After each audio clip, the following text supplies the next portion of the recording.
Oke,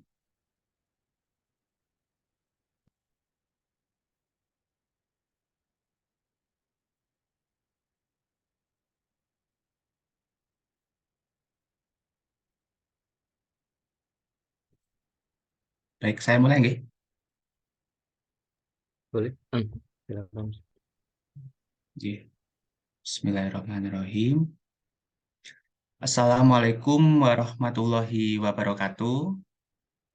Selamat pagi semua peserta webinar. Ya, salam sejahtera untuk kita semua. Selamat menjalankan ibadah puasa bagi yang menjalankan. Selamat datang di webinar hari ini yang berjudul webinar series HPII. Bagi yang kurang tahu, HPI adalah Himpunan Perawat Informatika Indonesia, dan ini sudah yang kelima, berarti sudah jalan 1, 2, 3, 4, dan ini untuk Road to Kongres HPI yang akan diselenggarakan bulan depan, kemungkinan nanti akan bahas di akhir setelah penyampaian materi. Nah, untuk tema pada kesempatan hari ini adalah pemanfaatan Microsoft Access sebagai rekam medis elektronik alternatif. Ya, ini cukup menarik. Jadi di awal tadi sama narasumber kita nanti Pak Khoirul tadi sebelum dimulai sudah berbincang sebentar. Ya, ini Microsoft Access ini kan tidak banyak yang tahu ya. Nanti mungkin diperkenalkan ini apa, terus fungsinya bagaimana, dan nanti ini sasarannya diharapkan ya perawat-perawat yang nantinya khususnya di pelayanan bisa di rumah sakit atau di puskesmas ya. Nanti bisa nanti setelah penyampaian materi bisa saling berdiskusi mungkin bagaimana pengalamannya di masing-masing tempat. Nah, ini ada alternatif ini yaitu rekam medis elektronik. Begitu. Tagline yang saya akan gaungkan pada kesempatan hari ini adalah tetap sehat, tetap produktif dan inovatif. Oke, gitu, nggih. Ini mohon izin saya lihat untuk pesertanya sudah ada 18. Saya ucapkan selamat datang yang baru bergabung. Oke, selamat datang semuanya. Kemudian tadi juga ada salah satu expert tadi ya, Nerstuti Sri dari UI ya, yang mana salah satu expert dari nursing informatik di Indonesia. Selamat bergabung. Nanti bisa mungkin saling berbagi, nggih. Seperti matur nuwun. Jadi ya, seperti itu. Mohon izin, saya perkenalkan diri saya terlebih dahulu. Nama saya Firdaus Kristiawan. Di sini saya dipercayakan menjadi moderator. Nanti akan apa memimpin jalannya webinar pada hari ini. Nah, sebelum kita mulai, saya akan menyampaikan beberapa informasi nggih, terkait teknis, yaitu pertama-tama, pastikan Anda telah menonaktifkan mikrofon dan kamera Anda. Tetapi Anda dapat tetap aktif di kolom chat, nanti bisa bertanya di situ, diberikan kesempatan. Nah, pertanyaan dan komentar silahkan gunakan fitur chat dan atau angkat tangan. Nanti bisa dipersilahkan untuk bertanya secara apa bicara begitu ya. Dan kita akan berusaha menjawabnya sebaik mungkin. Dimohon bagi peserta untuk mengisi daftar hadir. Daftar hadir sudah nggih sama panitia, sudah di-share di kolom chat. Nanti bisa mengisi daftar hadir tersebut. Nah, kemudian eh, sebelum kita buka, mari kita berdoa. Maka baik kita berdoa terlebih dahulu. Baik, berdoa dalam hati menurut agama dan kepercayaan masing-masing dipersilahkan.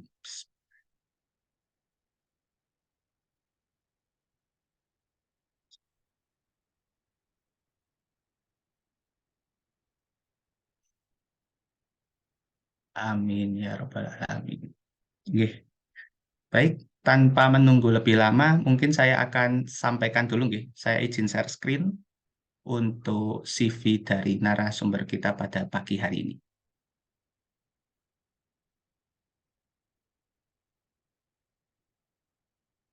Baik, sudah tampak fotonya? Nggih, Sudah. bentar. Nah, narasumber kita adalah Nurse Koirul Rista Abidin MBiomed, yang mana sudah pendidikan riwayatnya S1 dan Nurse Universitas Tanjung Pura, Kalimantan, kemudian S2 Magister Biomedis di UGM, Jogja ini. Nah, aktivitas beliau adalah dosen di Prodi D4 Teknologi Laboratorium Medis Politeknik Aisyah Pontianak. Kemudian PJ Bidang Keperawatan Klinik Utama Aisyah Pontianak. PJ Unit Perawatan Luka dan Obesitas Klinik Bintang. Oh, banyak nih. Kepala Bidang Penelitian Pengabdian Masyarakat. Koordinator Komunikasi Mata Garuda LPDP Kalimantan Barat. Dan studi doktoral. Oh, sudah proses nggih, Pak Khairul? Ya, lagi prosesin. Ya, Alhamdulillah. Ya, semoga lancar. Studi maaf. doktoral bidang bioteknologi Universitas Pajajaran dan Himpunan Perawat Informatika. Nah, ini, produk teknologinya. Ada aplikasi perawatan Borneo. Sudah dapat, ini sudah ada di Play Store. Bisa dicek mungkin aplikasi perawat Borneo Home Care on Demand. Kemudian ada krsstart.com, media edukasi dan untuk dosen dan nakes. Kemudian ada kemampuan teknologi. Nah, ini yang nggak semua perawat bisa. HTML, Java, Microsoft Office, Microsoft Office bisa ya, beberapa. Molecular docking. Nah, HTML, Java ini coding ya, ya sepertinya. Jadi Ya, ya benar. nggak apa perlu keahlian khusus seperti itu. Nah, dari aktivitas beliau, beliau sudah pernah digelitik praktek mungkin, terus sudah menduduki jabatan-jabatan, kemudian produk teknologinya ini yang mungkin bisa menjadi salah satu apa kelebihan ya, bisa dimasukkan jadinya di Sivitas Himpunan Perawat Informatika HPI itu. Nah, dan ada banyak lainnya terkait publikasi riset beliau. Ya, seperti itu. Baik.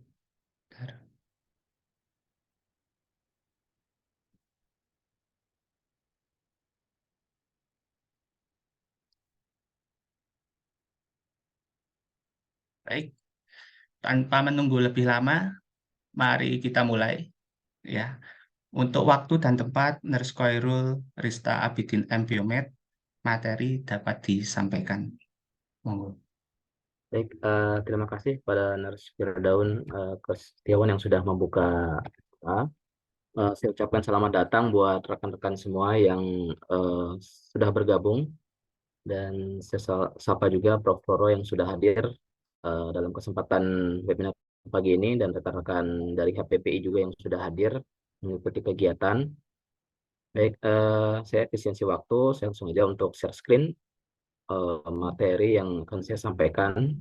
Jadi terkait rekam medis elektronik menggunakan Microsoft Access ya. Oke, saya coba share screen dulu. Suara saya jelas ya, Nah, Firdausi?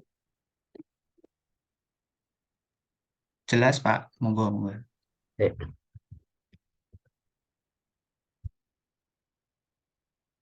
baik, slide-nya sudah nampak ya.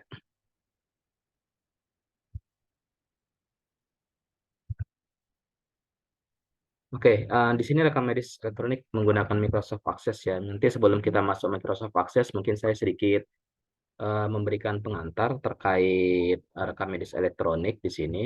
Dan ini adalah outlines materi yang ingin saya sampaikan pada webinar pada pagi ini. Ya, jadi tentang rekam medis elektronik, kemudian tujuan dari rekam medis elektronik, terus keuntungannya apa, komponen utamanya apa, kemudian interoperabilitas.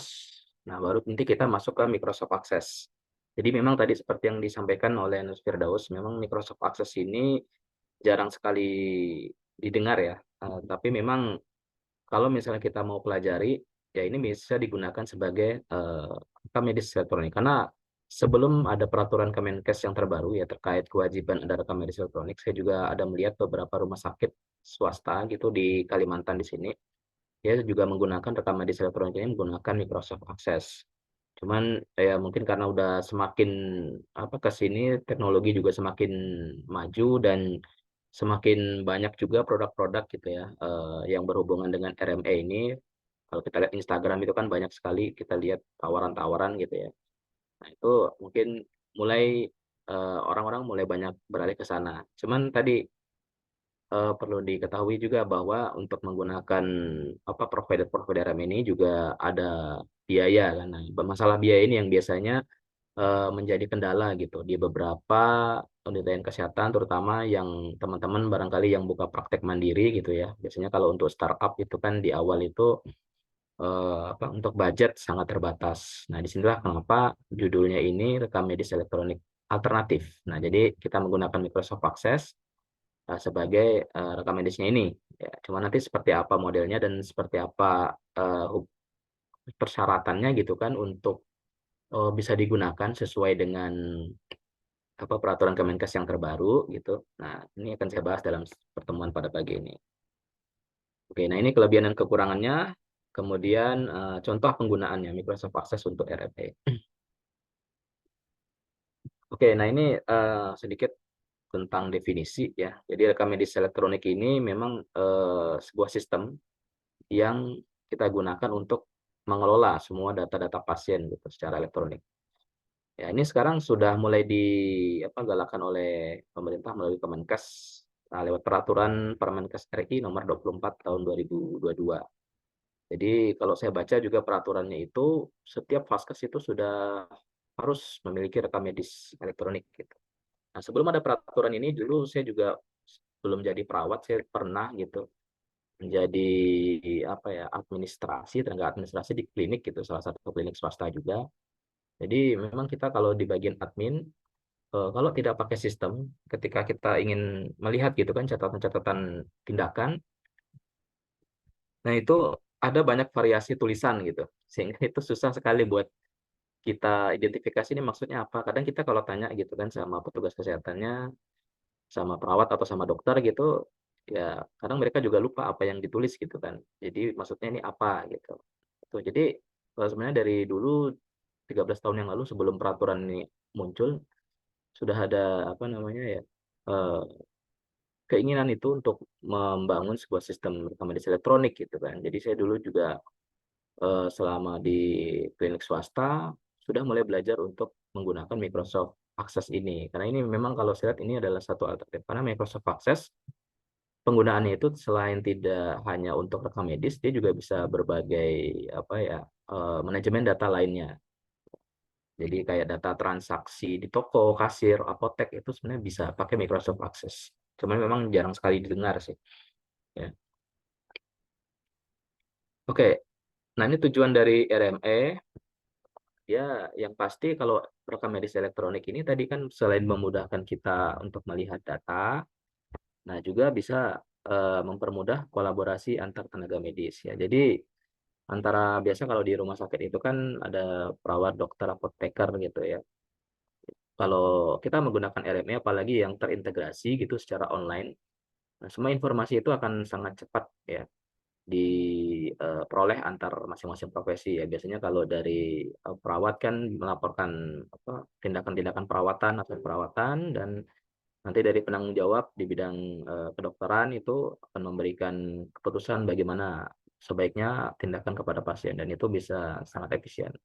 Dan apalagi kalau misalnya rekam medis elektroniknya itu sudah terintegrasi gitu dengan alat-alat atau peralatan kesehatan itu yang bisa langsung mengirimkan data ke rekam medis elektronik. Nah, itu lebih efisien lagi kan, bisa lebih cepat lagi gitu pengiriman data. Contoh misalnya tensi darah, ketika tensi pasien datanya sudah langsung terkirim gitu ke sistem rekam medis elektronik. Nah, dari profesi yang lain, misalnya dari dokter bisa langsung lihat gitu kan data pasien ini bagaimana gitu.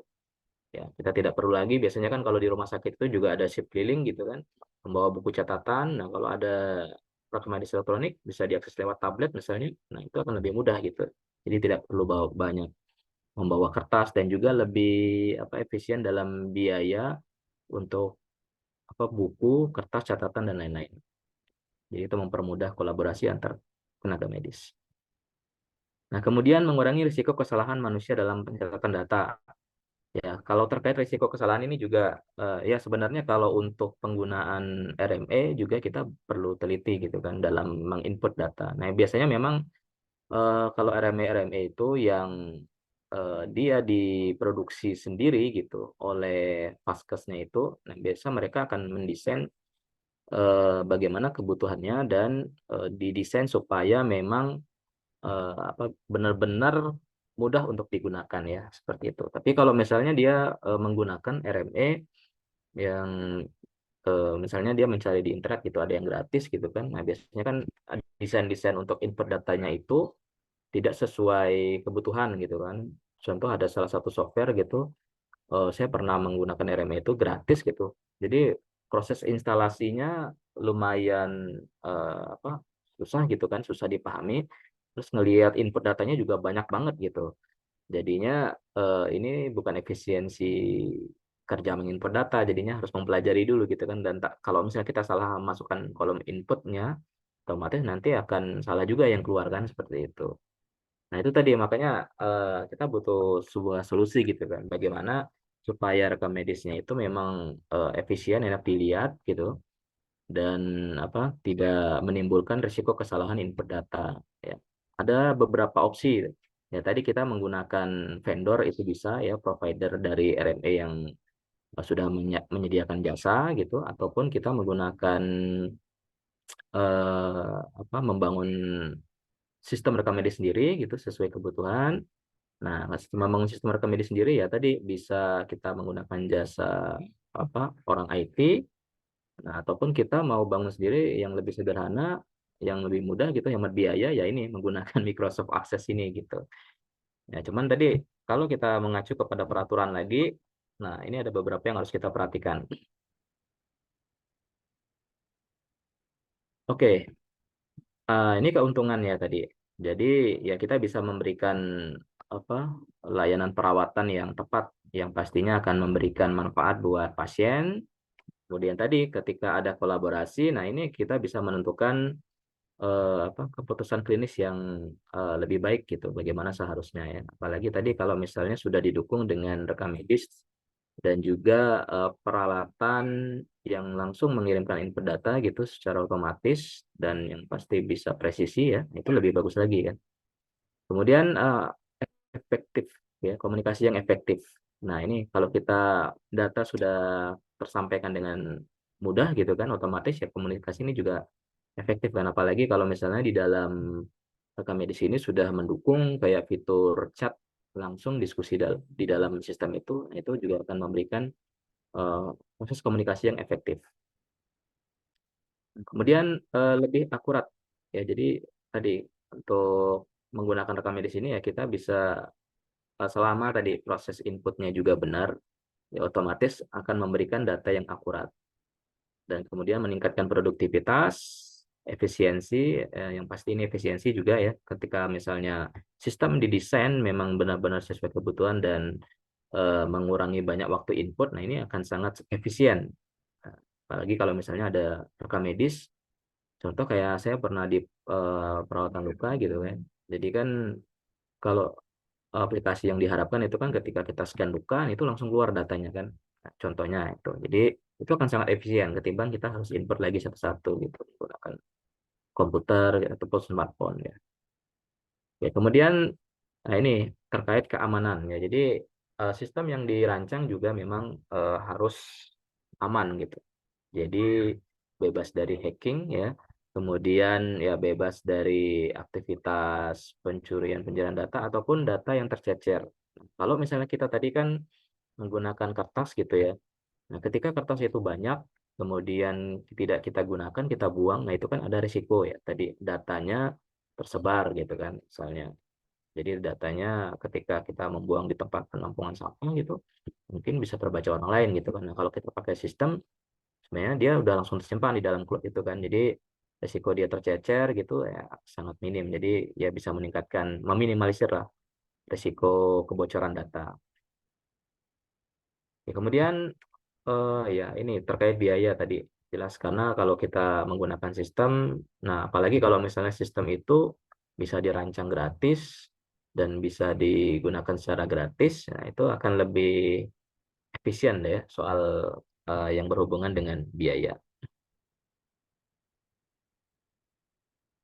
Oke, nah ini eh, sebenarnya komponen utama ya dari rekam medis elektronik. Jadi kalau kita lihat semua rekam medis elektronik itu pasti pada dasarnya dia punya beberapa apa, tahapan gitu ya. Jadi tahapan. Jadi tahapan itu nanti akan terbagi dalam beberapa layar ya, di input, kemudian memproses, kemudian output. Nah, itu pasti selalu ada di dalam rekam medis ya. Jadi nanti pada proses input, proses dan outputnya ya ini nanti akan memuat beberapa apa parameter, di antaranya di sini ada identifikasi pasien ya, kemudian informasi demografis. Ini pasti eh, harus ada di dalam rekam medis gitu kan, karena judulnya rekam medis berarti data-data pasien pasti terdapat di dalam sistem itu gitu. Kemudian riwayat kesehatan. Nah, ini kita perlu hadirkan juga untuk riwayat kesehatan pasien di dalam sistem, supaya ketika ya kita tahu lah kalau ketika kita memberikan apa terapi gitu kan, kita mesti lihat riwayat pasien ini apa aja gitu, apa penyakit terdahulunya, kemudian riwayat pengobatannya seperti apa. Jadi itu sudah ada di dalam sistem. Terus catatan diagnosis dan pengobatan, hasil laboratorium dan gambar medis, kemudian nanti catatan perkembangan pasien.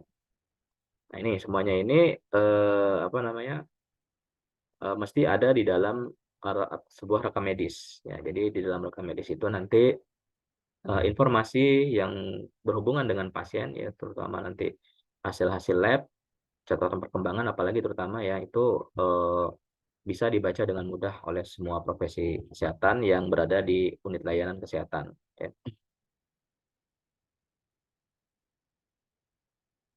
Nah, dari sistem rekam medis tadi, nah ini kan yang sebenarnya data-data ini diharapkan ya hanya tersimpan di unit Paskes tersebut gitu kan. Nah, inilah yang digalakan oleh Kemenkes. Jadi diharapkan memang data-data ini nantinya bisa digunakan di apa unit lainnya gitu kan. Unit lainnya tujuannya untuk apa ya, macam-macam. Bisa salah satunya adalah untuk penelitian gitu kan. Ya contohnya kita kalau sebagai mahasiswa gitu kan, ketika kita ingin meneliti, kadang kita kalau ingin mencari data itu eh, kadang harus survei gitu ya, harus survei lagi gitu ke rumah sakit, ataupun kita membongkar. Saya nggak dulu juga pernah teman gitu mau penelitian, dia harus membongkar rekam medis, apa tulisan-tulisan catatan yang kertas-kertas gitu ya. Jadi lumayan lama juga gitu. Nah, kalau misalnya ada data tadi, ada data yang sudah terintegrasi, jadi bisa diakses terutama buat kalangan akademis gitu untuk melakukan penelitian. Nah, itu kan akan sangat memudahkan sekali seperti itu.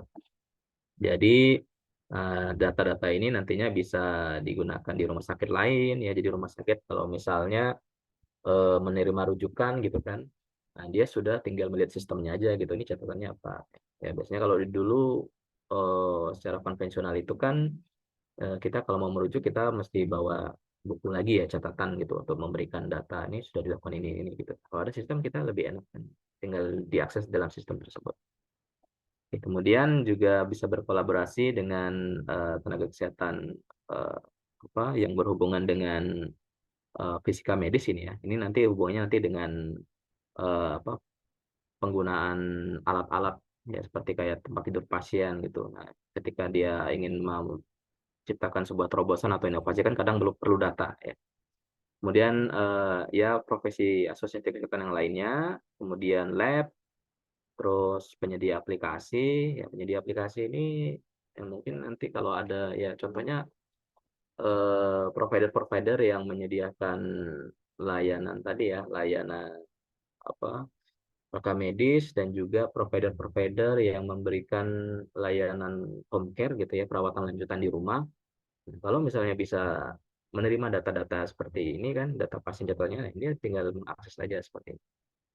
Kemudian kepegawaian ini berhubungan nanti biasanya dengan pegawaian dan health plans ini ya, nanti berhubungan dengan dunia asuransi ya. Ya biasa kalau dunia asuransi, kalau kita mau klaim gitu kan, kita butuh data ya, data apa namanya, dari catatan rekam medisnya itu seperti apa. Contoh kayak rekam medis sekarang itu ada yang sudah terintegrasi dengan data BPJS ya. Jadi BPJS ya kita mungkin kalau sebagai pasien gitu ya, ketika ingin berobat kita nggak perlu harus lagi membawa apa kakak gitu ya.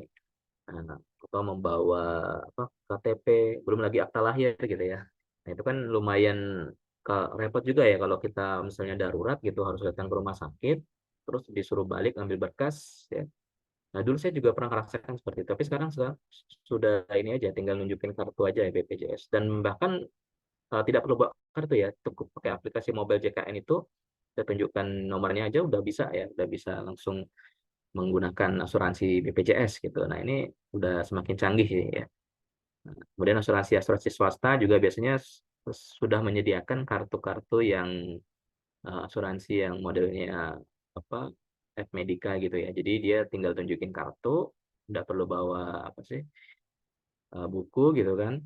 Nah, itu kita udah tinggal bisa berobat ya. Jadi saya juga pernah menggunakan model asuransi swasta, tinggal tinggal tunjukkan kartu aja, kita nggak perlu harus repot lagi apa mengisi data-data di awal gitu. Nanti kalau udah di akhir, kalau ada yang kurang baru tinggal dilengkapi.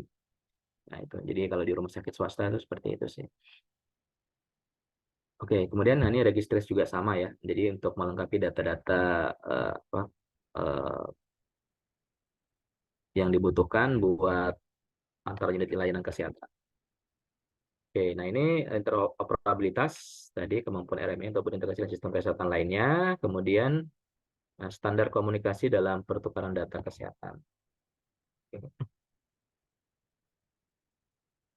Nah, sekarang kita akan masuk ke dalam Microsoft Access. Nah, tadi kan ada beberapa komponen RME. Nah, pertanyaannya adalah apakah ini akses bisa kita pakai gitu untuk menghasilkan apa ya komponen-komponen standar dari RME ya. Jadi kalau kita lihat dari fitur utama di Microsoft Access ya, kalau mungkin ada yang bertanya juga Microsoft Access-nya kira-kira yang versi berapa gitu. Nah, kalau saya dulu pernah menggunakan yang 2010 ya. Nah, sekarang itu pakai yang 2013.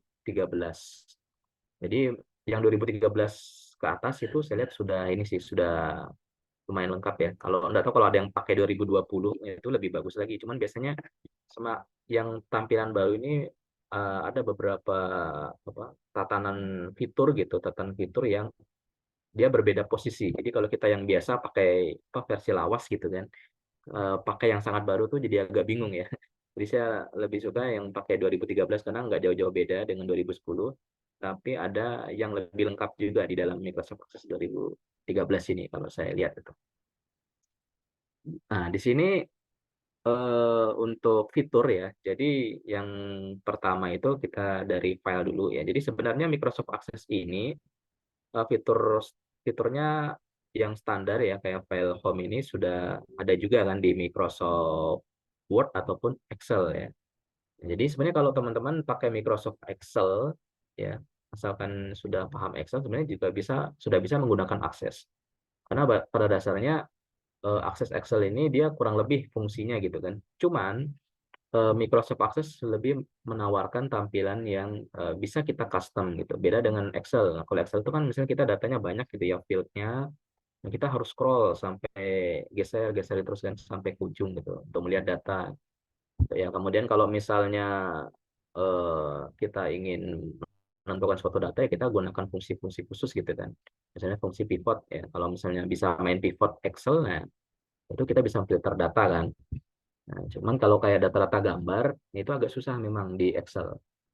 Ya, jadi untuk bisa memasukkan gambar ya kita import gambar gitu kan di dalam tabel, kemudian ataupun kita pakai hyperlink gitu, hyperlink bikin link, kemudian diakses di mana gambarnya gitu kan. Itu akan sangat repot. Nah, ini yang ditawarkan oleh Microsoft Access, dia bisa mengakses gambar secara langsung dari situ gitu. Dan kita bisa simpan beberapa gambar gitu, perkembangan misalnya kayak luka, jadi luka gitu kan perkembangan luka nah itu bisa langsung ditampilkan nanti saya lihat kan demo aplikasinya di akhir. Oke, kita balik lagi ke fitur tadi ya. Fitur ini ada file jadi new ya, kita kalau untuk bikin eh, database baru ya, kemudian nanti ada open untuk membuka database yang sudah ada, kemudian save, print, dan open ya. Oke, kemudian nanti di home ya, di Microsoft di fitur yang menu home ini ada views, record, clipboard, dan find. Nah, kemudian ini yang paling penting ya. Jadi pada fitur create. Nah, create ini yang nanti kita akan bisa gunakan untuk membuat rekam medis elektronik alternatif ya. Jadi create ini nanti ada mengandung membuat create table ya basis data ya. Jadi kalau teman-teman barangkali yang orang IT di sini, kalau kita ingin membuat sebuah aplikasi gitu kan, misalnya pakai PHP ya, PHP kombinasi HTML gitu.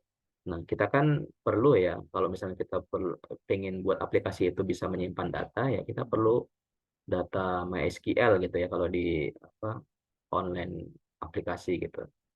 Nah, kita perlu MySQL, kita buat simpan di situ, baru nanti kita panggil ya, ada fitur, ada fungsi create, ada fungsi update, ada fungsi delete ya, CRUD biasanya orang orang IT nyebutnya kayak gitu. Nah, sama fungsinya ini, tabel ini sama dengan basis data di MySQL ya.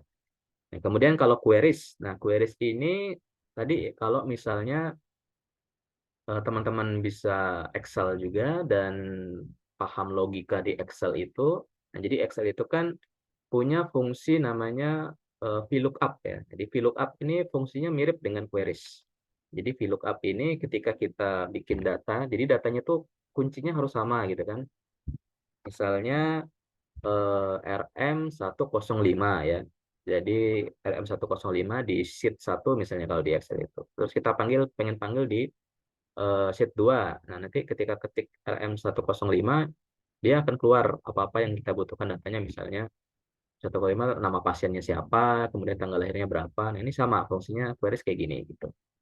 Jadi kalau teman-teman yang menguasai Excel paham main VLOOKUP itu, nah itu kayak gitu sama fungsinya. Oke, nah ini form ya. Nah, ini form yang fungsinya nanti buat kita import ya import data. Jadi ini yang membedakan antara apa namanya Access dan Excel. Nah sebenarnya Excel juga bisa kita membuat form di situ ya. Cuman kita harus menguasai bahasa VBA namanya Visual Basic for Application gitu. Jadi dan juga makro ya. Kita harus bisa pakai makro juga kalau untuk Excel. Saya sudah pernah coba gitu kan. Dan memang agak lumayan memusingkan kalau kita pakai Excel ya. Jadi enaknya ini memang pakai Access. Kalau Access kita nggak perlu harus menguasai VBA itu, ataupun kita nggak perlu menguasai makro, kita bikin pakai visual editing itu udah bisa jalan gitu aplikasinya. Standar lah, tapi ya standar buat fungsi input data gitu kan, kemudian hapus data, CRUD itu udah bisa gitu. Terus kita mau ekspor itu udah tinggal lepakin tombol-tombol aja ya. Cuman memang kita nggak bisa bahas lebih lengkap sih sebenarnya ya untuk detail teknis bagaimana cara praktek membuatnya itu tidak dibahas dalam satu pertemuan ini. Nah, makanya nantinya teman-teman silahkan ikutin aja terus untuk kegiatan HPI ya. Nanti kita akan ada sesi untuk membahas Microsoft Access lebih detail teknisnya sampai membuat jadi aplikasi. Ya, kalau saya dulu pernah mengajar itu ada 14 pertemuan lah. Kita baru cukup bisa sampai jadi sebuah aplikasi.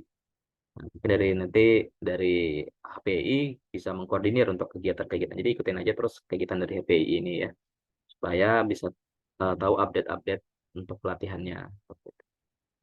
Nah, oke ya. Kemudian form, nah reports. Nah ini untuk output ya. Jadi sudah tersedia juga di Microsoft Access. Dan enaknya reportnya itu kita bisa desain juga gitu. Kita bisa desain reportnya mau tampilannya seperti apa, atau gimana supaya nggak pusing gitu desainnya itu bisa ya di dalam Microsoft Access.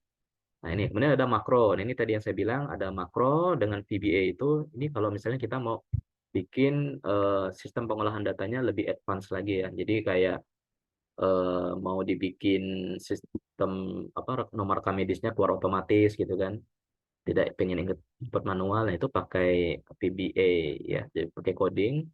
Kemudian kalau misalnya kita mau bikin dia tampilannya full gitu aplikasinya, jadi tidak nampak di bagian backgroundnya itu, nah kita pakai makro.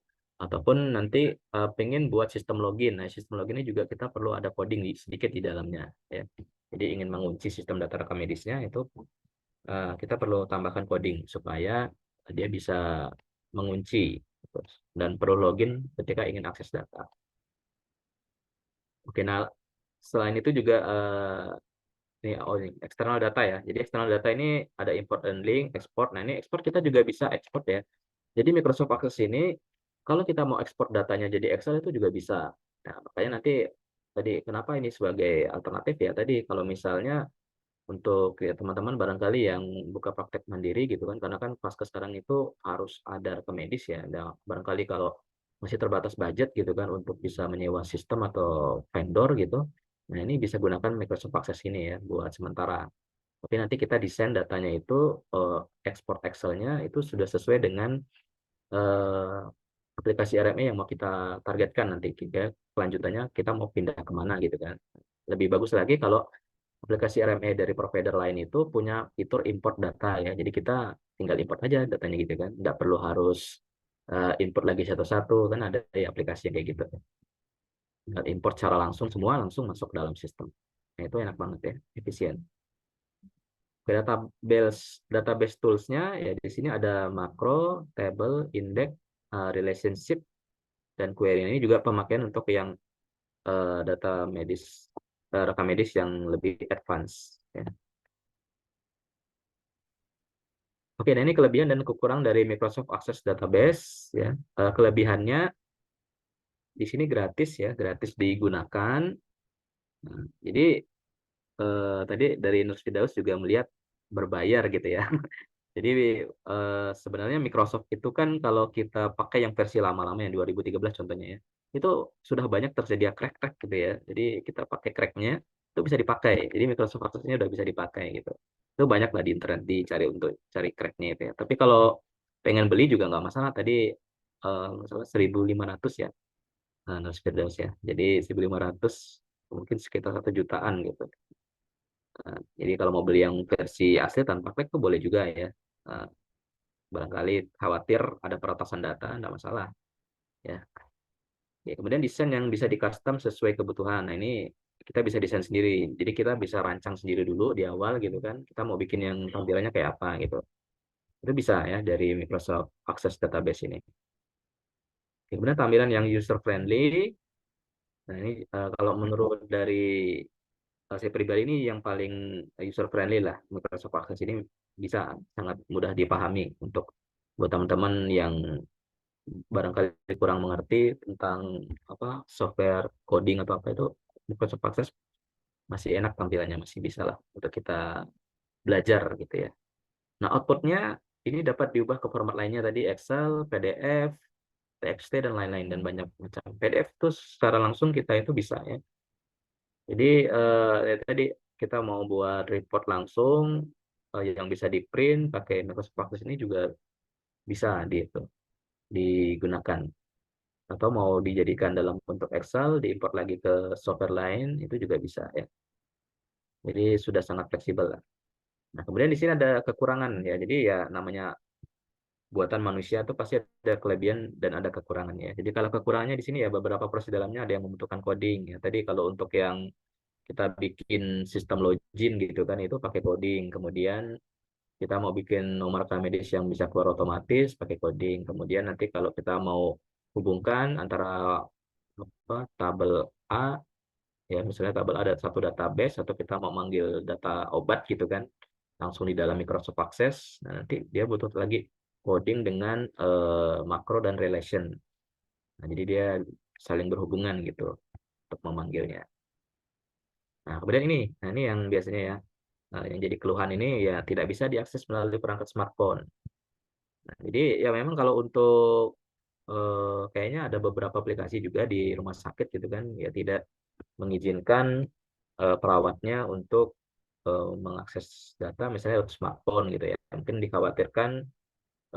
apa menjadi alasan gitu kan mengimport data gitu kan padahal sebenarnya main HP barangkali seperti itu ya. Jadinya akhirnya disediakan komputer gitu. Jadi wajib mengisi datanya di komputer. Ya. Kalau misalnya tadi pengisian data wajib di komputer ya Microsoft Access Database ya bisa digunakan ya. Tapi kalau butuh datanya bisa diakses lewat smartphone, nah ini tidak sejauh ini ya kalau yang saya pelajari eh, belum bisa untuk Microsoft Access Database diakses melalui smartphone. Kecuali tadi tablet yang bisa menjalankan fungsi Windows ya, mungkin bisa digunakan seperti itu sih. Nah, kemudian untuk bisa diakses secara online butuh layanan cloud tambahan. Nah ini, jadi Microsoft Access ini dia modelnya offline gitu kan. Kalau kita mau dia bisa diakses dengan perangkat lain, nah kita butuh cloud, ya butuh server lah gitu, butuh server untuk mengirimkan data secara online. Ataupun opsi lainnya adalah kita menggunakan Google Drive gitu kan, kemudian pakai Drive for PC gitu, yang dia langsung sinkron gitu. Nah, nanti komputer lain juga bisa mengakses, komputer lain dibikin gitu kan, Drive PC yang loginnya sama.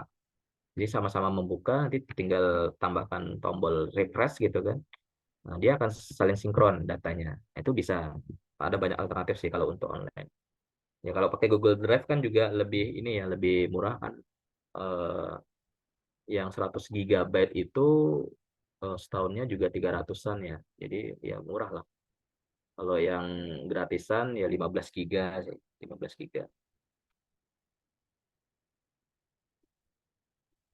Oke, nah ini Microsoft Access sebagai RMA. Nah, tadi ya, komponen RMA itu kan ada eh, database pasiennya ya. Nah, di sini yang bisa kita gunakan ya. Jadi formulir input ini bisa digunakan untuk memasukkan data yang ingin direkam. Kemudian tabel database-nya nanti untuk menyimpan rekaman data. Nah, reportnya nanti untuk output, untuk pelaporan. Nah, ini sebenarnya sudah memenuhi lah untuk kriteria rekam medis. Nah, namun tadi ya, kalau kita mengacu kepada pasal ini ya, kegiatan rekam medis sebetulnya paling sedikit terdiri registrasi pasien, pendistribusian, pengisian informasi klinis, pengolahan informasi, data untuk klaim pembiayaan. Nah, ini yang kayak gini ini kan ini memang butuh advance lagi ya. Apakah nanti dimodif lagi direkam di Microsoft Access ataupun kita pakai aplikasi lain gitu kan untuk klaim pembiayaan. Ini kan biasanya terhubung dengan BPJS. Saya kayaknya nggak ini lah, BPJS itu kayaknya nggak bisa gitu terkoneksi dengan Microsoft Access ya. Jadi kita harus pakai provider lain ya. Kemudian penyimpanan rekam medis ini oke masih bisa. Kemudian penjaminan mutu rekam medis elektronik, untuk penjaminan mutu ini bisa ya, untuk bisa analisis di dalam itu bisa digunakan Microsoft Access. Kemudian transfer isi rekam medis ini juga bisa, masih bisa ya. Nah, kemudian ada satu lagi pasal ya dari rekam medis ya, elektronik yang dikeluarkan sama Permenkes itu, bahwa rekam medis elektronik yang dioperasikan di Vaskes itu harus terdaftar, kalau tidak salah saya baca pasal ya. Nah, itu yang mungkin jadi keterbatasan dari penggunaan Microsoft Access ini. Karena ya ini kan kalau kita pakai Microsoft Access, otomatis dia belum terdaftar ya di Kemenkes. Nah, saya nggak tahu nanti modelnya apakah bisa gitu kan, eh, didaftarkan di registrasi Kemenkes. Nah, itu kayaknya dari rekan kita di HPP lain ini, Nersaldi, itu kayaknya mungkin bisa menjawab gitu, apakah ini bisa gitu kan. Kalau bisa ya bagus gitu kan. Kalau nggak bisa berarti kita pakai opsi lain tambahan, menggunakan rekam medis yang memang sudah terdaftar di eh, apa Paskas. Cuman kan tadi ya, biasanya untuk supaya terdaftar itu kan untuk kebutuhan akreditasi. Nah, biasanya kalau kita sudah mendirikan, terutama untuk yang mendirikan praktek gitu kan, praktek mandiri, ya biasanya ada waktu ya, ada tenggat waktu kapan harus diimplementasikan. Jadi ada apa sih? Ada kelonggaran sedikit gitu lah. Yang penting ada rekam medis dulu gitu kan, ada alternatif tadi, ada rekam medis alternatif dulu. Nanti kalau misalnya praktek mandiri ini kan sudah menghasilkan profit misalnya, ataupun sudah memiliki apa dana tambahan untuk menyewa vendor, nah barulah nanti pindah migrasi ke tenaga medis yang lain. Jadi kayak gitu sih mungkin untuk solusi. Jadi supaya tidak menghindari tidak ada sama sekali kan, karena kita melihat peraturan itu sangat diwajibkan gitu untuk baik praktek mandiri, dokter, perawat gitu kan, kemudian bidan, dalam pasal itu tenaga kesehatan lainnya sih disebutkan ya. Nah, itu sudah harus rekam medis, ada rekam medis elektronik di dalam. Cuman tadi dia harus terintegrasi dengan suatu sehat. Nah, kemudian skill ya untuk Microsoft Access Database. Nah, ini yang pertama sih yang pasti kita harus menguasai flowchart konsep lah. Kita rancang konsepnya ini ya. Kemudian visual design. Nah, Excel formulating kalau misalnya punya ini lebih bagus lagi ya. Nah, kemudian VBA coding tadi, tapi ini tidak wajib. Ya, kalau kita bikin basic itu boleh. Sekedar untuk input sama itu bisa ya. Jadi nggak wajib sih. Tapi kalau misalnya mau itu ya belajar lagi gitu kan tentang coding seperti itu. Atau kita pakai ChatGPT juga bisa ya. Jadi ChatGPT itu sekarang bisa untuk membantu kita menyusun coding tanpa harus repot-repot lagi ya. Tinggal perintahkan aja dia mau coding apa gitu tuh bisa. Ya. Mungkin nanti akan dibahas lebih lanjut lah di pertemuan lainnya. Oke, nah ini saya akan menampilkan demo ya untuk contoh penggunaan akses. Oke, nah ini contoh kalau kita pakai Excel ya, pakai Excel. Nah, ini kan pakai Excel. Kalau kita mau pakai Excel kan ada banyak beberapa kolom isinya kan kita perlu scroll scroll gitu ya, scroll scroll ke ini. Nah, kalau pakai Microsoft Access kita bisa buat tab seperti ini ya. Nah, ini juga tombol-tombolnya kita bisa langsung letakkan ya, dan dia udah langsung berfungsi. Oke, kalau saya akan coba share screen dulu ya, tampilan aplikasinya. Ini salah satu contoh aplikasi pengolahan data. Kalau ini untuk pasien luka ya. Jadi saya lihatkan dulu untuk demo aplikasi ininya.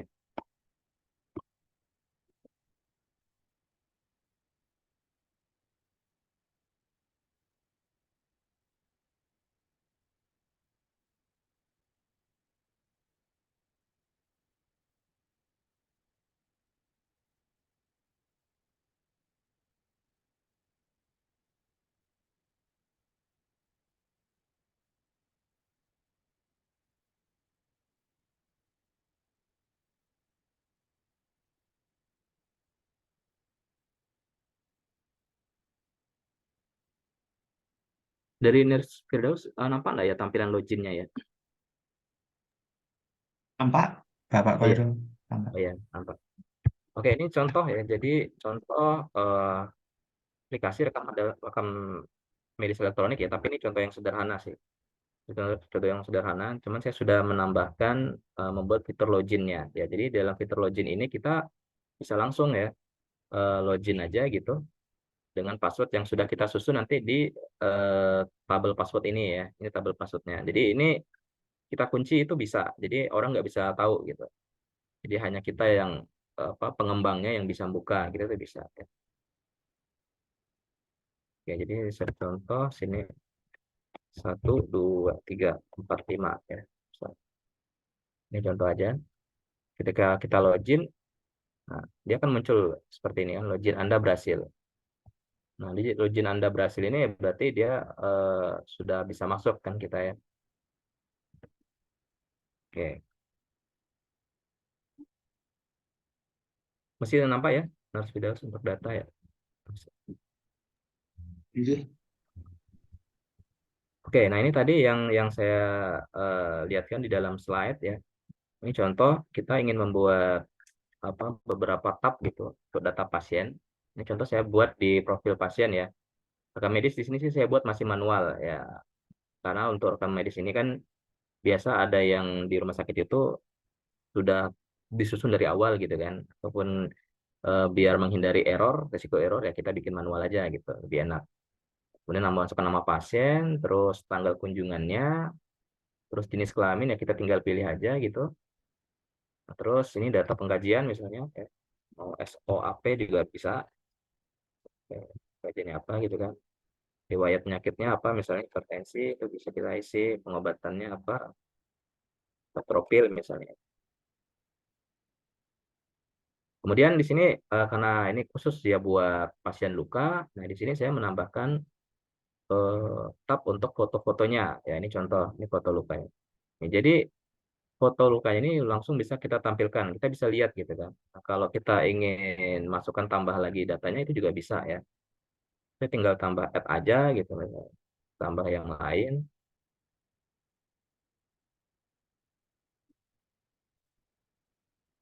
Contoh aja saya sambil gambar contoh aja lah ya.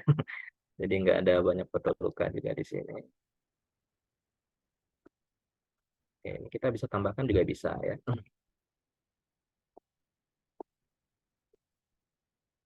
Jadi kalau kita mau lihat foto yang lainnya, kita tinggal tampilkan aja ini di sini. Foto luka tanggal berapa nanti tampilkan.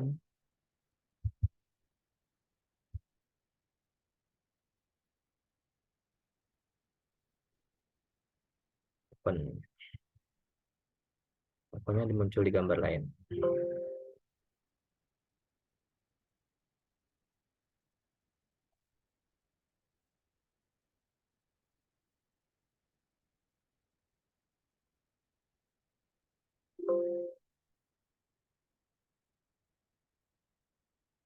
Oke ya. Ini tadi ya. Jadi gambar-gambar lukanya itu kita bisa langsung masukkan di dalam sini. Kita bisa lihat aja nanti hasil gambar-gambarnya. Ini untuk foto luka biasa. Kemudian di sini karena luka itu biasanya kita mengkaji sirkulasi ya pakai eh, termograf, kayak kamera termal. Nah, untuk melihat sirkulasi darahnya kita juga bisa tambahkan. Kemudian di bagian tab berikutnya kita mau tambahkan hasil diagnostik di sini. Nah, ini juga bisa. Foto lab, misalnya kita foto, masukkan di aplikasi gitu kan di Microsoft Access ini, ataupun mau dibuat manual gitu hasil labnya pakai inputan itu juga bisa. Ya. Kemudian kalau kita mau tambah data ya kita tinggal tambah data aja seperti ini. Jadi tidak perlu apa sih harus scroll lagi di ujung gitu kan. Kita tambah data ini, dia akan langsung otomatis jadi kosong seperti ini. Terus nanti ada fitur pencarian data, kita tinggal pasangkan aja. Ini juga bisa, ini tanpa harus coding sih ya. Tidak perlu coding, ini tinggal mainkan aja kolom combo box namanya ya. Kita letakkan nanti di desain, terus kita atur supaya dia bisa mencari data. Ya, contoh seperti ini. Ini kan tambah data baru. Ini saya cari data yang rekam medis pasien tadi ya. Dia akan muncul kembali gitu. Kalau tambah data pasien baru, nah, dia akan kosong semua datanya. Ini kita bisa tambah data pasien baru lagi. Terus di sini kita bisa tambahkan sendiri ya. Apa mau tombol print, diekspor jadi Excel itu juga bisa kita tambahkan ini juga tanpa harus coding. Jadi untuk standar tadi yang komponen RME itu sudah bisa dibuat pakai Microsoft Access ini tanpa coding. Nah, tadi kalau mau membuat penguncian data yang lebih secure, barulah kita main coding VBA tadi. Dan sama ada kolaborasi makro lah untuk menambahkannya.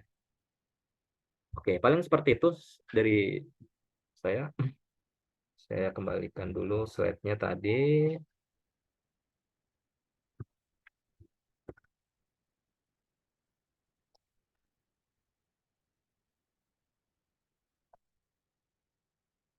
Oke, mungkin itu dari saya, Mas Firdaus. Terima kasih atas perhatian rekan-rekan dan harapannya sekarang bisa terus mengikuti HPI untuk mengeksplor lebih jauh informasi dari kami. Oke, saya kembalikan kepada moderator, Mas Firdaus. Ini. Terima kasih Pak Koirul atas materi yang diberikan, sungguh sangat ya mencerahkan kita ya. Jadi dari yang saya tadi dengarkan juga dan teman-teman semuanya, kita sama-sama sepakat bahwa berdasarkan Permenkes nomor 24 G tahun 2022, mohon izin saya bacakan tentang rekam medis bahwa seluruh fasilitas pelayanan kesehatan harus menyelenggarakan rekam medis elektronik sesuai dengan ketentuan dalam Permenkes. Nah, ini paling lambat diberlakukannya 31 Desember 2023 kemarin. Nah, rekam medis elektronik berisikan kumpulan hal-hal penting yang mencakup tadi ada identitas, riwayat kesehatan yang tadi sudah disampaikan, pemeriksaan tindakan, pengobatan, dan secara lengkap. Nah, rekam medis memiliki beberapa aspek kegunaan yaitu aspek administrasi, medis, hukum, keuangan, penelitian, pendidikan, dan dokumentasi. Mungkin itu sebenarnya saya juga tertarik nanti ada yang saya tanyakan, tapi saya persilahkan dulu untuk peserta Zoom. Di sini bisa kita lihat ada 51, ya, lumayan. Monggo, jikalau ada yang ditanyakan bisa lewat kolom chat atau mengangkat tangan. Oh iya, mohon izin, untuk absensi sudah ada di kolom chat ya. Untuk yang belum absen, monggo panitia bisa di fasilitasi untuk teman-teman yang masih belum absen. Monggo. Dan yang bertanya silahkan. Khususnya fasilitas kesehatan yang masih belum menggunakan elektronik rekam medik dan yang praktek mandiri mungkin bisa ingin belajar dan sebagainya. Monggo, persilahkan.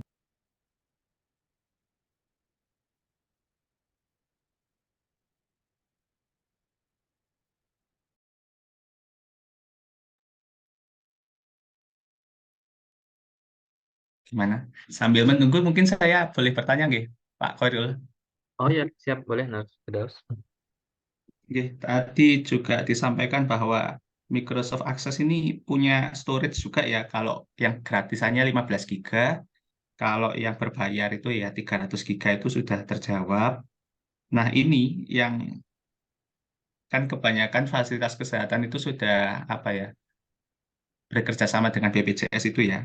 Nah, standarnya itu biar apa, sebuah IRM itu bisa masuk untuk bisa diklaimkan BPJS itu di pasal 13 tadi yang jenengan sampaikan. Nah, itu di poin penginputan data untuk Microsoft Access ini masih belum memungkinkan gitu berarti, atau mungkin ada tips trik mungkin. Oh ya, baik, terima kasih Mas Firdaus untuk pertanyaan. Ya, jadi tadi terkait penyimpanan ya, Mas Firdaus. Jadi sebenarnya untuk Microsoft Access ini itu tadi kalau misalnya hanya digunakan offline itu bisa tanpa harus mengeluarkan biaya ataupun jadi memang penyimpanannya di komputer gitu. Nah, tadi kalau yang saya bilang ingin eh, bisa diakses secara online gitu kan. Nah, di perangkat lain. Nah, itu baru tadi kita pakai alternatifnya adalah kita perlu server ataupun kita menggunakan Google Drive yang Google Drive for PC ya. Barangkali sudah pernah kan untuk itu. Jadi kan dia sinkron otomatis. Nah, nanti disimpan di Google Drive for PC itu. Nah, Google Drive itu kan dia kapasitas gratisnya kan 15 giga. Nah, kalau kita mau lebih, misalnya 100 giga, nah itu berlangganan kan, berlangganannya itu setahunnya 300-an kalau nggak salah saya, ya. 300-an. Nah, seperti itu sih. Jadi 100 giga itu sebenarnya udah cukup kali ya untuk penyimpanan. Kalau misalnya nggak banyak, banyak data foto sih, tapi kalau banyak data foto yang biasanya banyak menghabiskan penyimpanan itu, nah itu baru kita berlangganan lebih kan. Nah, jadi kalau misalnya kita bandingkan ketika kita menggunakan vendor ya itu akan jauh lebih murah lah sebenarnya. Karena pengalaman juga saya pernah dulu di salah satu klinik itu kan kita menggunakan jasa vendor itu hampir 20 juta gitu untuk membangun software 20 juta lebih. Itu pun saya dengar baru ini sih baru apa sih, awal gitu dan itu belum benar-benar sesuai kebutuhan gitu. Nah, itu kan lumayan juga ya kalau kita pakai vendor di awal ya. Kalau kita sudah termasuk unit layanan kesehatan yang banyak dana sih nggak masalah sebenarnya. Jadi kalau misalnya kita baru start gitu kan, terutama yang praktek mandiri, nah itu pasti akan sangat menghabiskan biaya lah, lumayan. Oke, kemudian terkait dari tadi dengan yang BPJS, ya benar, jadi yang disampaikan untuk Microsoft Access ini dia belum ada integrasi sampai ke sana gitu. Jadi tadi ada alternatif sih yang opsi yang saya tawarkan adalah kita membuat outputnya itu data yang bisa di output Excel gitu kan. Nanti kolom-kolomnya itu disesuaikan dengan pihak ketiga. Kita menggunakan aplikasi lain yang sudah terintegrasi dengan BPJS. Nah, tadi kalau yang saya infokan lebih bagus jika aplikasi pihak ketiga nanti yang mau kita targetkan itu punya fitur import data secara langsung. Jadi kita nggak perlu import data ulang lagi gitu. Jadi kita bisa langsung import, nanti di aplikasi yang pihak ketiga ini barulah kita sinkronkan dengan data BPJS. Ini itu sih alternatifnya. Kalau secara langsung belum belum ada itu sampai karena kita harus mendesain kayak ada API gitu di dalam aplikasi supaya bisa terhubungkan dengan sistem BPJS. Itu sih Nars Firdaus. Oke, oke, terima kasih. Nah, tadi saya sudah buka pertanyaan, langsung banyak ini Pak Koirul yang tanya. Mohon izin, nggih, saya bacakan. Ada 3 pertanyaan dari Pak Heri Terus Belajar. Wah, dari namanya ingin belajar terus ini. Apakah dengan ini secara sederhana bisa digunakan untuk rekam medik ya? Di luar sana kebanyakan berbayar, banyak sekali yang menawarkan. Gitu. Oh, ya intinya sama nggih berarti ya. Untuk yang disampaikan tadi, mungkin karena ini terhubung sama bisa dihubungkan dengan storage-nya Google Drive, jadi gratis memang, tapi ya dengan batasan tadi berapa? 15 giga nggih, Pak Yang Koirul gratis nggih. 15 giga. Nah, Jadi kalau misalkan Pak Heri terus belajar mau menggunakan aplikasi ini Microsoft Access untuk apa IRM-nya ya gratis, bisa untuk rekam medik juga, untuk praktek mandiri mungkin ya Pak Heri. ya, siap. Ini ada tambahan. Ya, lanjut ya, langsung. Bapak Usran Marlindan. Mohon maaf bertanya, apakah sistem IRM itu akan seragam seluruh di RS Indonesia atau masing RS berbeda-beda? Monggo Pak Koirul. Oh ya, baik. Untuk sistem RMM, RM, IRM ya. EHR ya. RME kalau rekam medis elektronik, kalau EHR yang bahasa Inggrisnya. Ya, jadi sistem RME ini memang yang diseragamkan itu nanti adalah fitur yang terintegrasi dengan Satu Sehat. Jadi yang diseragamkan itu. Jadi saya lihat kalau kita buka di apa website Kemenkes itu mereka sudah kayak menyediakan API. Jadi kita nanti aplikasinya mau berbagai apapun modelnya, intinya nanti data itu bisa terhubung dengan sistemnya Kemenkes. Nah, jadi nggak mesti seragam sih dia. Itu yang kalau sepemahaman saya dari ini. Mungkin kalau ada tambahan dari teman-teman yang lain yang di Kemenkes mungkin bisa menambahkan. Tapi yang saya pelajari kalau dari website Kemenkes itu mereka hanya menyediakan semacam API gitu. Jadi kita aplikasinya nembak ke sana gitu. Itu nanti dari sistem Kemenkes hanya mengoutput jadinya ya mengoutput. Jadi dia bisa menerima data, kemudian nanti outputnya itu dalam bentuk apa itu nanti disesuaikan aja dengan target dari apa data dari Kemenkes itu kan. Jadi kalau untuk seragam softwarenya enggak sih dia. Karena kalau kita lihat sekarang itu kan banyak sekali ya yang tadi yang benar yang yang diinfokan dengan Pak Heri ini banyak sekali yang menawarkan. Nah, jadi dia bervariasi. Cuman tadi API-nya aja targetnya harus sama gitu di Satu Sehat itu. Seperti itu sih paling benar, Firdaus. Nggih. Baik, dilanjutkan nggih pertanyaannya. Nanti jikalau dari penanya ada yang masih kurang jelas atau dipertanyakan kembali, monggo di chat kembali di kolom chat nanti saya bacakan. Baik, dari Bapak Muhammad Azari. Assalamualaikum, selamat siang. Maaf Pak, izin bertanya Pak Khairul untuk penggunaan MS Access. Dalam contoh tadi pembuatan RME, itu apakah datanya dibuat dahulu di MS Excel untuk database atau dimulai dari MS Access-nya? Terus untuk MS Excel ada batasan datanya, Pak? Apakah sama dengan Microsoft Access punya batasan datanya juga? Gitu. Terima kasih, Pak. Baik, buat Pak Muhammad Azari ya. Jadi terkait penggunaan RME tadi, apakah harus membuat dulu Excel? Jawabannya sih enggak ya. Coret-coret di kertas itu juga bisa kok. Ya, ataupun mau dibuat di Microsoft Word gitu, layoutnya apa-apa yang mau di atau konsepnya ada di otak itu langsung dituangkan itu juga bisa sebenarnya. Nah, Excel aja itu tadi hanya sebagai contoh sih saya ingin melihatkan seberapa beda gitu tampilan di Excel dengan kalau kita menggunakan Access itu sih. Jadi nggak mesti harus membuat Excel dulu di awal ya. Kita konsep di kertas itu coret-coret juga bisa kok. Langsung dituangkan aja nanti desain yang mau ditampilkan datanya apa aja gitu kan.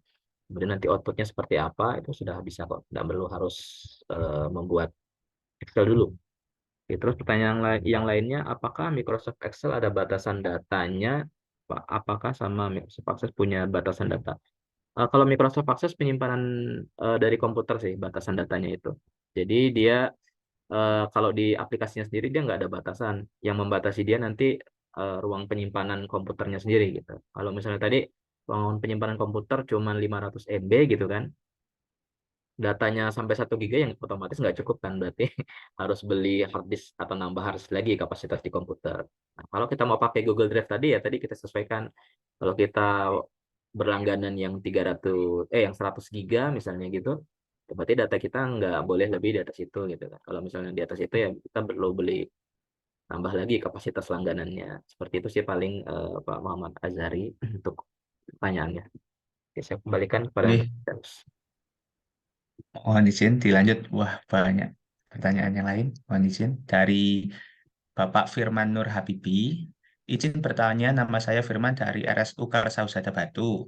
Dulu pernah kepikiran untuk gunakan Microsoft Access dulu, tapi mentok susah implementasinya kalau dibandingkan dengan Google Sheet plus Upsheet, Upsheet, di mana hampir semua fungsinya bisa digunakan oleh gabungan kedua produk aplikasi tersebut, baik dalam database dan GUI-nya relatif mudah, termasuk pembelajarannya tanpa coding. Bagaimana menurut Bapak Khairul?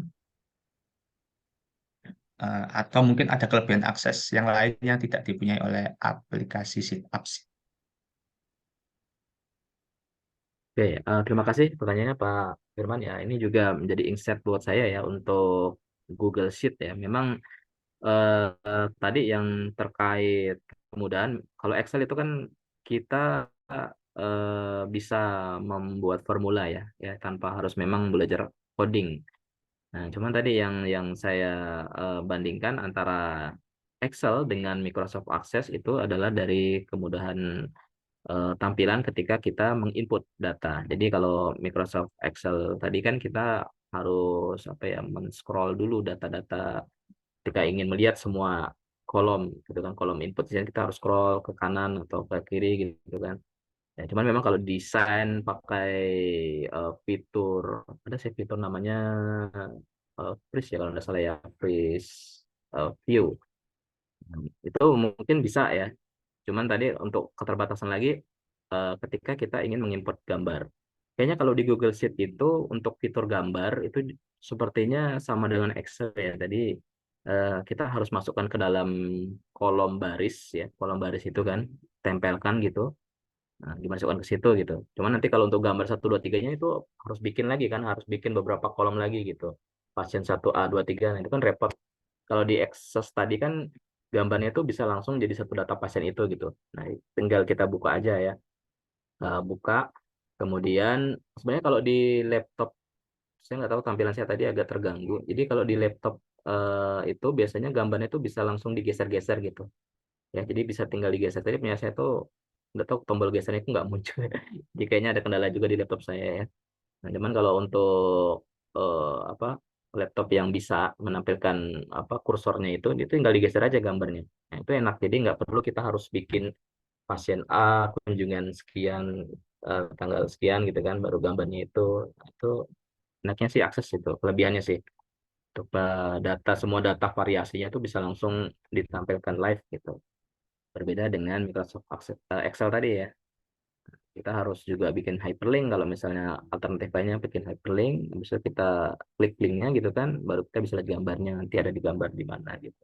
Itu sih kalau yang dari saya pribadi rasakan kemudahannya sih. Ya, enggak tahu kalau misalnya dari Pak Firman merasa mungkin Google Sheet itu sudah cukup, ya nggak masalah gitu kan. Berarti kan mungkin sudah lebih terbiasa menggunakan Google Sheet kan. Tapi kalau misalnya tadi ada kesulitan Google Sheet atau Excel ya, ini akses bisa diterapkan seperti itu sih. Alternatif ya sesuai judulnya. Paling kita harus Firdaus. Ya. Nggih, ini mohon izin Pak Firmannya ada tambahan. Maaf Pak, yang saya lebih garis bawahi itu absidnya untuk database-nya mungkin bisa digantikan MySQL dan lain-lain. Yang lebih saya garis bawahi untuk AppSheet ya. AppSheet untuk database-nya mungkin bisa digantikan MySQL dan lain-lain. Kalau AppSheet ya, kalau AppSheet ini saya belum terlalu belum tahu juga ya main ke sana ini. Mungkin bisa digantikan MySQL itu saya kurang tahu juga. Karena belum pernah mencoba menjelajahi ke sana sih kalau untuk AppSheet. Tapi kalau Google Sheet tadi yang saya infokan, nah mungkin nanti saya coba pelajari ya untuk AppSheet ini apa kelebihannya dan apa kekurangannya dibandingkan dengan Microsoft Access. Microsoft Access mungkin seperti itu, Mas Firas dan juga Pak Firman. Terima kasih buat informasi tambahannya. Nggih, mungkin ya ini Mas Firman sudah menjelajah ke beberapa platform yang mungkin bisa jadi ini. Nah, Kan tapi ini terkait temanya Microsoft Access nih, jadi nanti ya kita dalami dulu. Ini pun dari Pak Koirul juga menyampaikan bahwa tidak cukup dalam satu pertemuan, gitu. Perlu 14 pertemuan lah untuk menguasai ini Microsoft iya, Access. benar. Ini hanya pengantar Dan aja ada sih. skill-skill. Ada apa itu? Flowchart, visual, thesis, desain, Excel formula, yaitu nggak bisa sekali, 2 kali pertemuan, mungkin ya 14 kali itu ya mungkin dari HPII ya. Kita ini memang harus dipaksa melek informasi tadi nggih, Pak Khairul. Dimulai Hmm. habis COVID kemarin kita itu semuanya langsung informatika, teknologi itu langsung dipaksa untuk memahami dan mengikuti perkembangan zaman ini 5.0 ya begitu. Mungkin itu kalau sudah tidak ada tambahan atau pertanyaan kembali. Oh, ada. Bentar. Bentar, ini dari Dwi Handayani. Mohon izin. Selamat siang, izin bertanya Bapak Khairul, apakah ada tools lain yang bisa menjadi opsi dalam pelaksanaan IRM selain menggunakan Microsoft Access? Tadi nggih. Oke, kalau tools lain apa mungkin perlu ditanyakan kembali gitu ya, Nusmida. Apakah ini tools yang gratis atau berbayar gitu ya? Kalau berbayar kan otomatis ya kita pakai provider gitu kan yang menyediakan tadi. Nah, kalau misalnya mau yang gratis untuk yang sejauh ini untuk eh, akses ya kayaknya yang lebih mendekati ini akses sih untuk yang saya pelajari. Mungkin kalau yang lainnya ya kita bikin software sendiri gitu kan, menggunakan tadi eh, pakai PHP, kode igniter gitu atau HTML, JavaScript macam-macam lah. Pokoknya berhubungan dengan pengembangan software ya. Paling seperti itu sih kalau untuk yang apa gratis. Cuman tadi memang harus menguasai bahasa pemrograman jadinya. Kalau ini yang saya ajarkan sih, yang saya infokan ini dia kita tidak mesti harus punya skill coding gitu. Jadi nggak apa sih nggak wajib kalau mau nambahkan tadi yang sistem keamanan kayak password login gitu, nah, itu baru kita masuk ke codingnya. Paling gitu sih Darus. Gitu. Mungkin jika ada tambahan pertanyaan bisa dicek kembali. Oh, ada satu lagi dari Bapak Muhammad Azhari yang tadi ya. Oh, ada tambahan ini. Eh, maaf, satu lagi pertanyaan. Apakah data Microsoft Access bisa dikonvert ke Microsoft Excel agar biasa dikelola di Microsoft Excel? Jujur, saya sudah terbiasa mengelola data di MS Excel. Ya, saya juga sama Google Sheet selama ini perihal pengelolaan RME. Untuk pembuatan laporan dan baru tahu ini tentang Microsoft Access ini sama bisa digunakan untuk pengelolaan RME. Ya, kebanyakan ini nih, Pak Koirul, apa ya kita sama-sama nih, Excel itu paling mudah untuk akses dan pengelolaan datanya, tapi apakah bisa dikonvert itu dari Excel ke itu, dari akses? Dari dikonvert ke Microsoft. Oh ya, dari akses ke Microsoft Excel ya. Itu sih bisa. Tadi saya juga sudah infokan di slide. Jadi Microsoft Access ini bisa kita ekspor dalam berbagai format. Ya, baik Excel, PDF pun bisa, TXT pun bisa, ya. Microsoft Word kayak. Kalau nggak salah Word itu bisa nggak? Sebentar saya tampilkannya. Jadi ada Excel, HTML, Microsoft Excel, PDF format, rich text, text file, XML, XPS. Ya, kalau Word nggak ada. Nah, itu bisa. Ya, jadi HTML pun bisa ternyata. Jadi otomatis kita kalau mau sinkronkan juga dengan aplikasi barangkali yang berbasis HTML itu bisa. PDF ini juga bisa. PDF ya jadi output biasa yang untuk langsung di print kan. Itu juga bisa. Jawabannya sih bisa, Pak Bisa. Muhammad Azhari. Jadi kalau Ini. tadi ya untuk memudahkan data gambar, misalnya ada data gambar ya, pakai Access kemudian di seperti Excel ya, gitu. Boleh, itu bisa Pak. Oke, seperti itu. Baik, karena sesuai apa rundown dan waktu sudah selesai pada webinar pada kesempatan kali ini. Mohon izin ini ada titipan dari panitia untuk informasi bahwa akan dilaksanakan road bentar, mohon izin.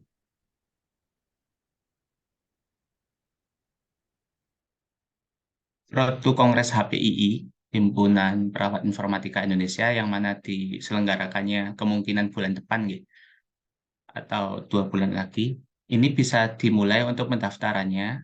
Nanti link pendaftaran di-share di kolom chat. Mohon izin panitia bisa dibantu share untuk teman-teman bisa daftar.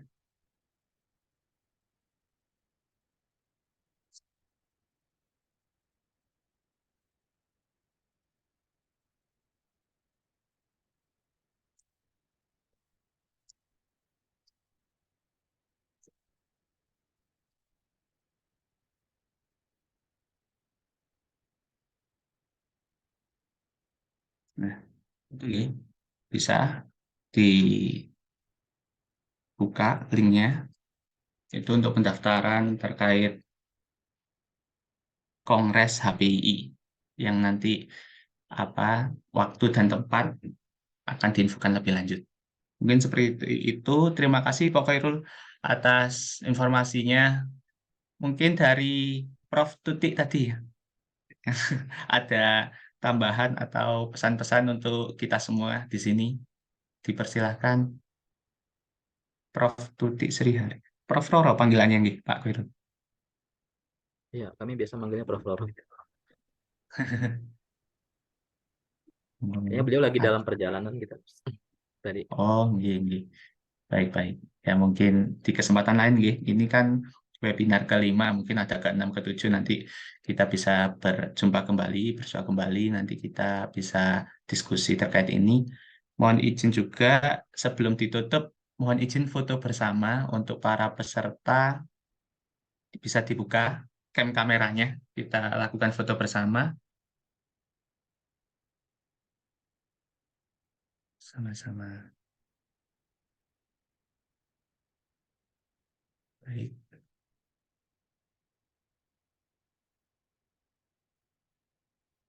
Cukup banyak ini Pak Khairul, ada 50-an peserta.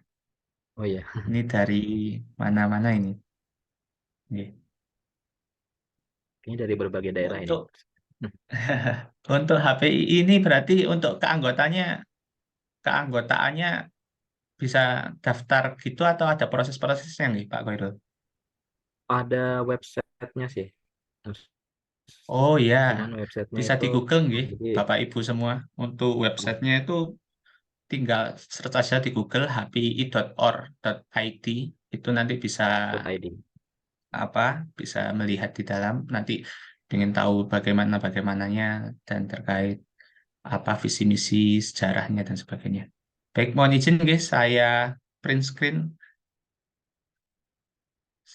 saya screen capture ya, screen capture. Saya, bentar.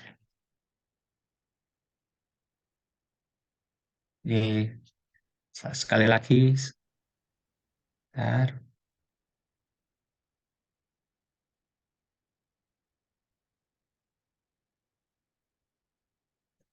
Ih, terima kasih banyak Bapak Ibu.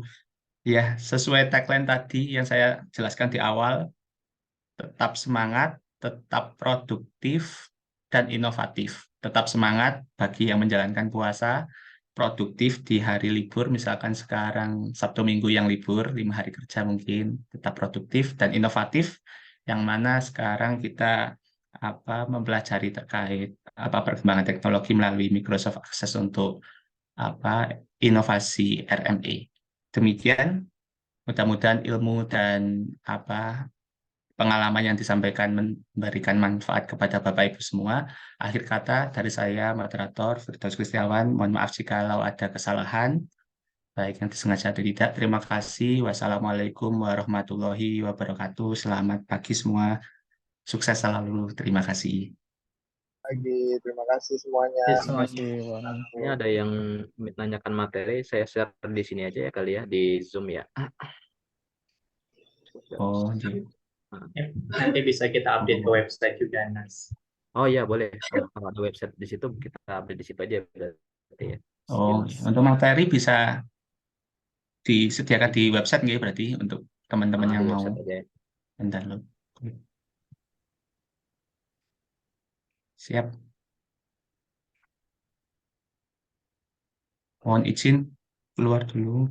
Matur nuwun Baik, nggih izin. semua Ya. Terima Bapak kasih Ibu. semuanya. Selamat siang semuanya. Terima Terima kasih kasih. banyak. Assalamualaikum warahmatullahi wabarakatuh. Waalaikumsalam. Waalaikumsalam warahmatullahi wabarakatuh.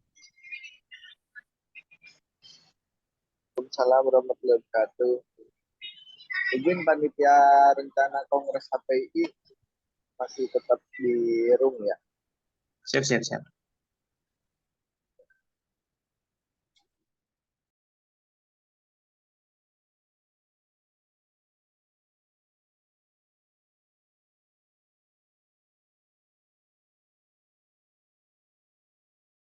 Bapak Ibu mohon izin saya remove bagi non panitia atau tim pelaksana. Kalau misalkan nanti saya accidentally remove Bapak Ibu yang sebenarnya tergabung ke dalam panitia, mohon bergabung kembali.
Nurse Aldi, saya sudah assign sebagai co-host, barangkali bisa tolong bantu review nurse yang di waiting room kalau ada panitia yang saya salah taruh di sana.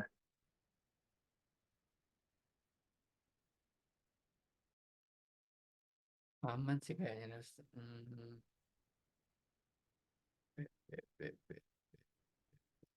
Ini saya enable waiting room, jadi nanti kalau ada panitia yang masuk akan ke waiting room dulu, baru kemudian kita.